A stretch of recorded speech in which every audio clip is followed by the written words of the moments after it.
जय श्रीराम जय हनुमान। बीड जिल्ह्यामध्ये होणारं धर्मांतरण, गोहत्या, लँड जिहाद, लव्ह जिहाद याच्या विरोधामध्ये भव्य मोर्चाचं आयोजन 14 ऑक्टोबरला सायंकाळी 4 वाजता केलंय।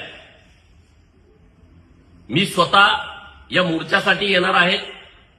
बीड जिल्ह्यातील तमाम हिंदू बांधवांना नम्रतेची विनंती आहे, आपण मोठ्या संख्येनं बीडच्या मोर्चामध्ये सामील व्हावं। ही जी जिहादी वळवळ सुरू आहे ही एकदा ठेचून काढावी लागणार आहे।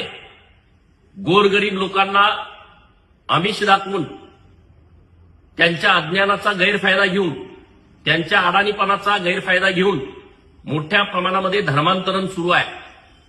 बीडच्या तुरुंगामध्ये जो झेलर आहे, हा झेलर मोठ्या प्रमाणामध्ये कैद्यांचं धर्मांतरण करतोय, पैशाचं आमिष दाखवतोय। छत्रपती शिवाजी महाराज, तुकाराम महाराजांची मूर्ती हटवली होती, गणपतीची मूर्ती हटवली होती आणि तुरुंगाच्या एंट्रीमध्ये ज्या पद्धतीनं ख्रिश्चन धर्मीयांचं उदात्तीकरण या तुरुंगाधिकाऱ्याच्या माध्यमातून सुरू होतं, या सर्वाला वाचा फोडण्यासाठी या भव्य मोर्चाचं आयोजन केलंय। मी स्वतः येतोय, तुम्ही पण या। जय हिंद, जय श्रीराम, जय हनुमान।